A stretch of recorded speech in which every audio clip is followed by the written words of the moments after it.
Hello everyone. In this video I would like to discuss certain concepts that you have already read on some of your chapters. These concepts have all to do with security.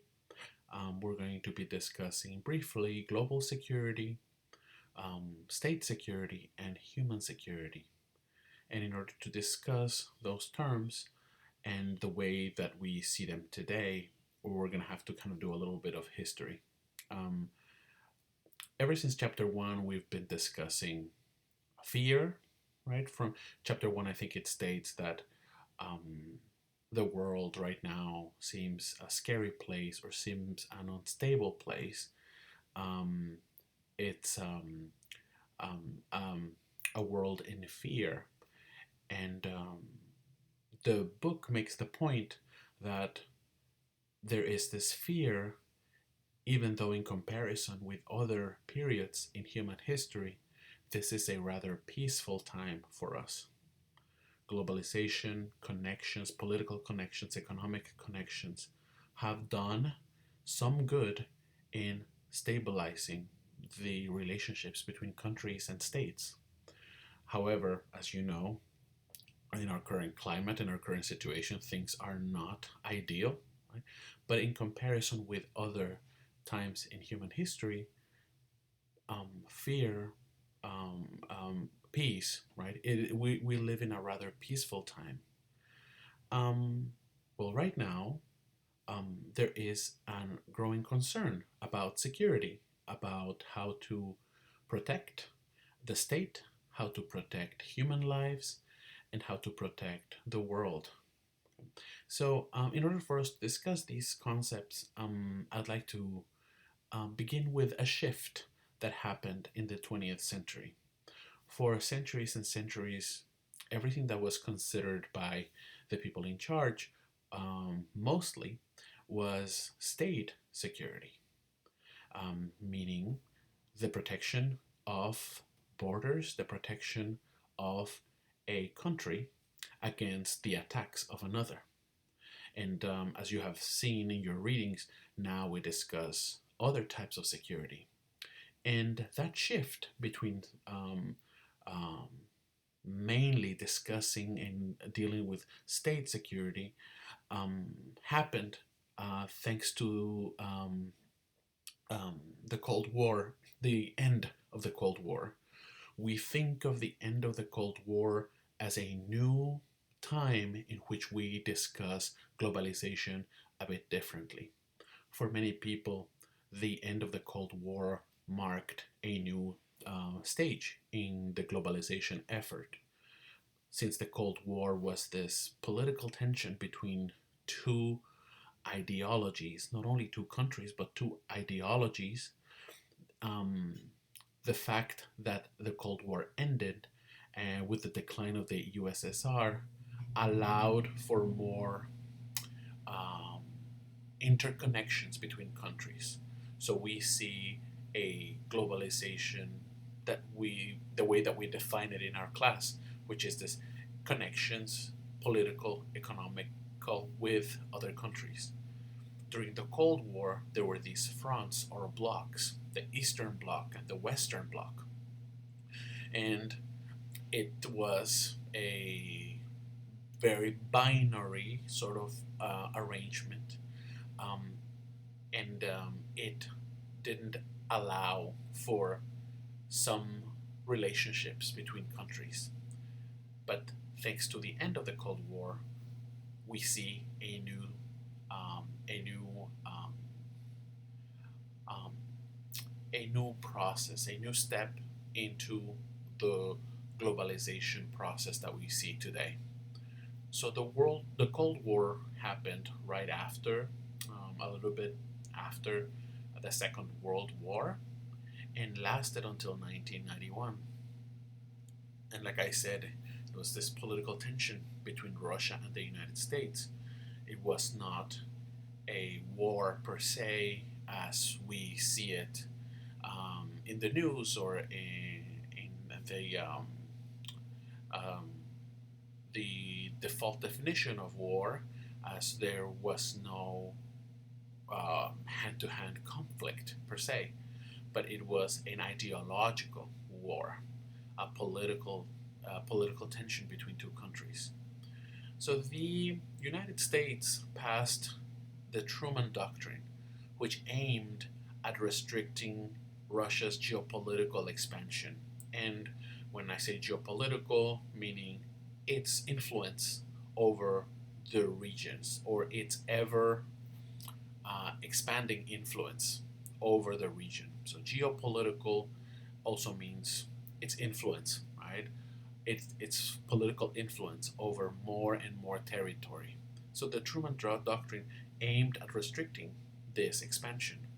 So the U.S. supported countries that allegedly that were allegedly threatened by the Soviet Union. So they would support them with arms, they would support them with money. Um, so that in that way, this was the type of war, right?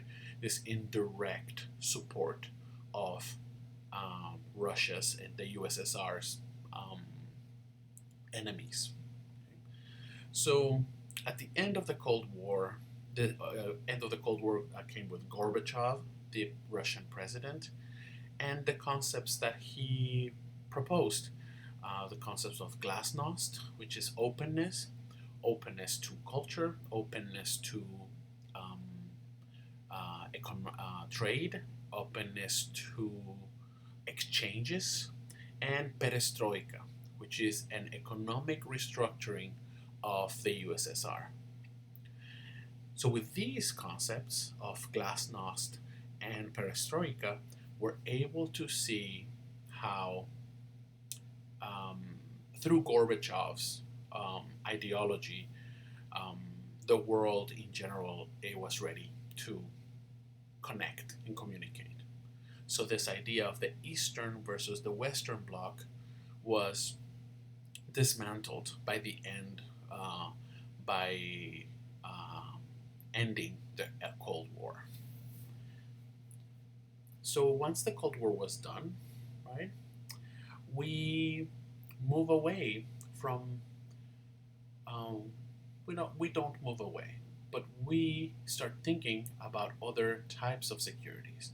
We're still concerned, of course, about state security. We are still concerned about it today, but we're looking at other different types of securities. One of them is human security, which deals with the well being of an individual. So the security, the state security deals with the protection of the state, the protection of its organizations, the protection of its borders. Human security deals with the protection of its citizens, the protection of those that live in the country. And how do we make someone feel secure? Well, you make an individual feel secure by this person having a stable job, by this person having access to food and water, access to healthcare, education, and a safe place in which to live.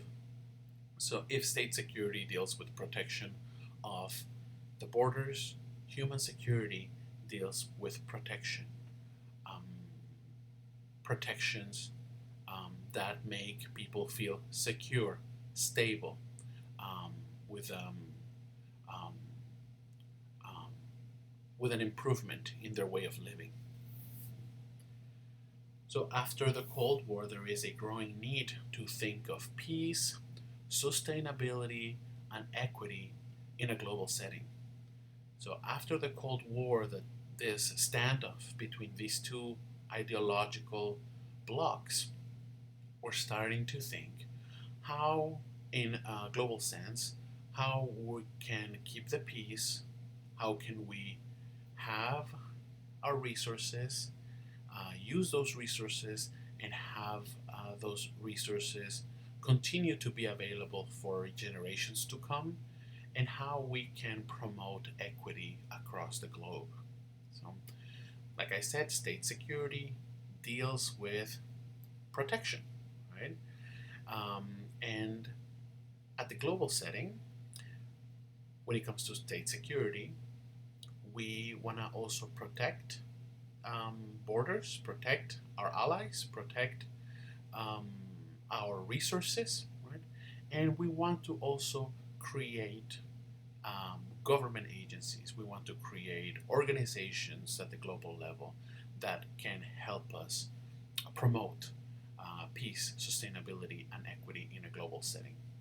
So, um, um, global security, if state security is the protection of our borders, the protection of our resources in our organizations, global security means the protection of the globe, protection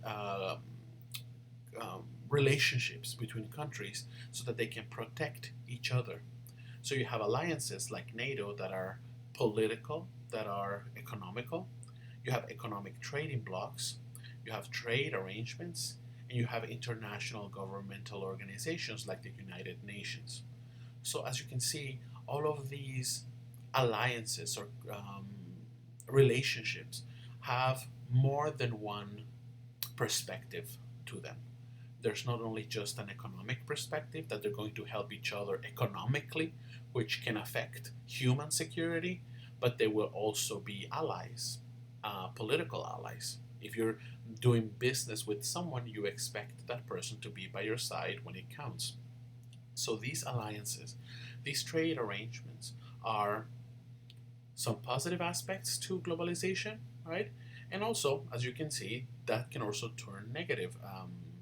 Sometimes you have unwanted political influence from the outside, as we saw in chapter 1 of our textbook. So you have state security, you have global security, creating these relationships, creating these organizations that help create um, um, um, that help create um, an environment that lends itself to peace, to talks of sustainability, to new processes that um, promote sustainability, and to equity. So the United Nations is an organization that has a global perspective, thinking that all of the nations that are included in the United Nations will work as one for the benefit of everyone uh, in in the council. So from the Cold War, right after the Cold War, the end of the Cold War, we're moving from thinking about state security at the global level to dealing with human security. So we move away at the global level of thinking how we can protect our borders to how can we help human beings feel more secure, which is why you see, if you remember on our first week, how we saw those developmental goals from UNESCO. Right? Those are the result of this shift from state security to human security, and that happened thanks to the end of the Cold War. How we move from thinking about arms, thinking about protecting our borders, to thinking about how can we make the lives of humans more equal, more safe, and more um, stable. Okay? So we go from the protections of the state and the military, we change that shift at the global level, and we now think of the protection of human lives, which is why you see all of those non-for-profit organizations at the global level, like World Vision, like the UN, for example, um, talking about peace, equity, and sustainability, and how they affect the human lives and not the countries per se. We go from talking about Mexico's problems to the people in Mexico and how they're living. We're not talking about the injustices in the French uh, justice system. We are talking about those people that are incarcerated. We're looking at the prisoners, for example, right? So we're looking at things like civil wars, like ethnic cleansings, religious conflicts that are not necessarily state by state, state versus the state, right? We're looking at these at a global level because they have a great impact in the world. Because now we're looking at the protection of human lives at the global level. We're looking at how people are living. Even though it is a state problem, at a global level, there is a stake and there is an interest in trying to better, trying to provide a safe space for human lives. So that's why civil wars, which is a state issue, right? Ethnic cleansings that happen within a country's borders, religious conflicts that can happen within, not necessarily, but that they can happen within the borders of a country.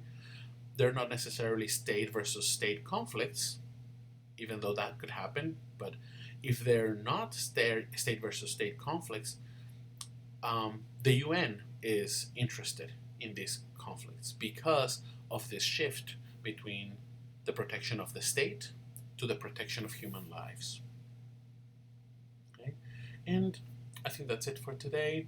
I thought that it was very important for us to discuss this shift. We do have, of course, the need for state security. We do have, of course, an interest in state security, in global security as well. But this idea of human security and this shift happened thanks to the end of the Cold War. And I thought that that was very important for us to remember. If you have any questions, let me know, and I'll see you on the next video. Thank you so much.